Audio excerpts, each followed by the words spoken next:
Is your thumb making too much of an appearance in your 360 photos? I have a message from Jason on Instagram and he says, "Hey Ben, when working with the Theta 360, how can I get myself and thumb out of the shot?" So this is something that most 360 shooters will experience at some point. Whenever you are holding a 360 camera in your hand, like the Ricoh Theta here, because the shutter button is so close to the lens, it's something that is unavoidable because it's so close. The camera is going to capture your thumb right there, 2 centimeters from the lens. So let's have a look at how we can avoid the classic Theta thumb problem, as it's affectionately called, or 360 thumb. Most cameras have the shutter button really close to the lens, unfortunately, so this is a problem that spans across many cameras, not just the Theta S. So the first thing I'll say is that you won't be able to hold the camera in your hand if you want to avoid the big thumb problem. Because the lens is so close to the shutter button, your thumb is really close when the photo was taken. So since it's only 2 centimeters away and everything else is like at least a foot away, it's going to be much bigger than anything else in your environment. Take any camera, for example. If you put your thumb too close, it's going to be much bigger and distort the frame too much. So let's have a look at some of the tricks of the trade to help us avoid looking like you got stung by a bee on the thumb. Don't know why I would go for the thumb, but it did.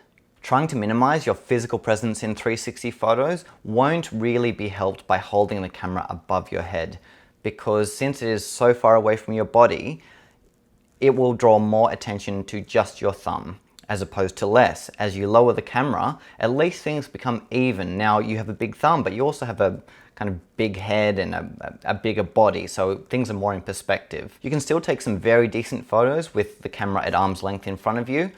The thumb will still be there, but it will look more normal than if you're holding your camera high above your head. If you do choose to keep the camera in your hand, using the Wi-Fi connection between the camera and your phone will help you out here, because it'll allow you to hold the camera right on the edge and not have to press that button there. So instead of having our thumb up here, we can have it down here, or just use 2 fingers like this, which will make your hand seem a lot smaller and solve your problem about 50% or so. Like it's not perfect, your hand will still be larger than the rest of your body proportionately, but it does draw less attention to it. So the first toy you'll want to invest in is a selfie stick. I know that sounds really narcissistic, but it's actually a really useful tool in 360 because it helps distance the camera from our hands and our bodies. And it allows the camera to capture a more normal perspective of our environment. Instead of us being really close to the camera, it allows the camera to take a step back from us and capture us the same scale as everything else. You might want to experiment with the selfie stick at different heights. You can have it high above your body, which will make you seem much smaller, or you can have it a little bit closer to you and have you more prominent in frame. Okay, so that's better already. The thumb is not noticeable whatsoever. And you can use any hand you like. So let's raise it up a bit and see what the difference is. So now I look a lot smaller as well. Obviously my hand is now pretty much disappeared from the shot because it's a little dot in the middle of the frame.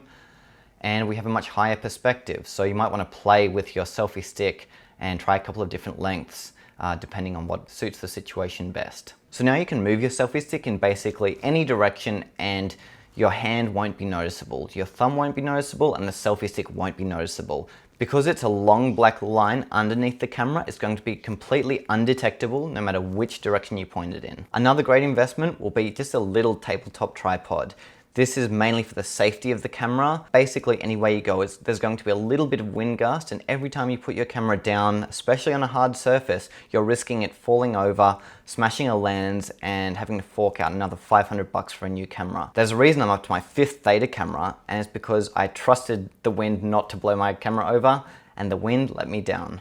Son of a bitch. So now that we've got a tripod, again, we'll just connect our camera to our smartphone app and then activate it from there. You might even want to try putting your selfie stick onto your tripod so you can get a little bit of extra elevation and reduce the tripod's presence. This does unfortunately create a new problem for us, which is having the presence of a tripod and a shadow at the bottom of our 360 photos. It's not ideal at all. It's probably better than having the thumb taking up more of the space. The tripod will take up less. So what we'll do here is once you take your 360 photo, it's as simple as painting it out using the healing function of Snapseed. Also, you could bring it to your computer and use Photoshop. Snapseed's healing function is very good. I would highly recommend it. It's always done the job for me in getting rid of tripods and tripod shadows. So Jason also mentioned that he didn't necessarily want to be in his 360 photos. So this is as simple as running and hiding. Just go find a bush or a tree and just hide behind it and connect wirelessly through your smartphone to the camera and then activate the shutter through your smartphone app. So you can do that, or you can use the app Vanish 360. Made a tutorial about that last week. Check it out. It's on our YouTube channel.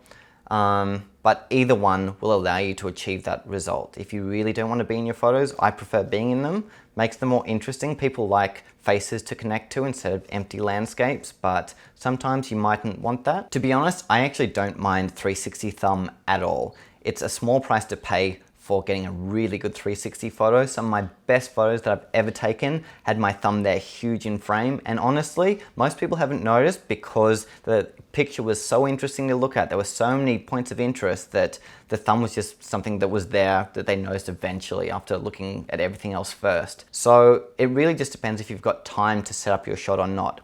If you're on the go, you're moving around quickly, and you don't have time to set up your camera on a tripod or a selfie stick, I think it's absolutely fine having your thumb in shot. I think most people would forgive you for it.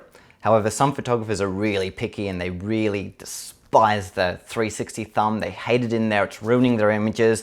I think they're being a bit too picky, to be honest, but that's just my personal opinion. If you want to learn more tips and tricks like this, I have an ebook out. It's called Life in 360, A Beginner's Guide to Tiny Planet Photography, and it'll help you get good really fast. So check it out. Subscribe to us on YouTube. We're on Facebook, Twitter, Instagram, all of them. Check us out. If you have any questions you'd like me to answer in future videos, feel free to shoot me a message. I'm totally obsessed with 360. I don't go anywhere without at least 2 360 cameras. So I'm always experimenting, always playing, and want to do my best to share my findings with you guys. So shoot me a message and keep living your life in 360. I'll talk to you soon.